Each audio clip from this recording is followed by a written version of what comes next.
বেড়াতে যায়। সৌদি ধর্ম মন্ত্রণালয়ের রিপোর্ট অনুযায়ী 2016-এ হাজির সংখ্যা ছিল মোট 19 লাখ। প্রতি বছর এভাবে হজ করছে। তারা যখন চলে এসেছে প্রত্যেকে 5 লিটার করে জামজামের গ্যালানের পানি নিয়ে এসেছে। প্রতিদিন 2 লক্ষ করে মানুষ উমরা করতে যায়, 5 লিটার করে গ্যালানকে গ্যালান পানি নিয়ে যায়। লক্ষ লক্ষ মানুষ কিয়ামত পর্যন্ত এই জামজামের পানি দূর দূরান্তে তাদের দেশে নিয়ে যাবে। কিয়ামত পর্যন্ত এত পানি পানের পরেও এই জামজামের কুয়ার পানি 1 ইঞ্চিও নিচের দিকে নামবে না। চিল্লায় বলেন আল্লাহু আকবার। সাইয়েদনা ইব্রাহিম আলাইহিস সালামের স্ত্রী হাজারকে সাথে নিয়ে, দুধের বাচ্চা ইসমাইলকে সাথে নিয়ে কাবার পাশে তাদেরকে রেখে আসলেন।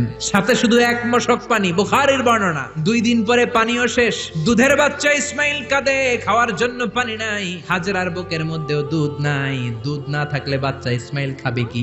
হাজেরা ডান দিকে যায়, পানির খোঁজে পানি নাই। বাম দিকে যায়, পানির খোঁজে পানি নাই। এদিক সেদিক দৌড়াদৌড়ি করে, সাফা মারওয়ায় দৌড়াদৌড়ি করে, পানি নাই।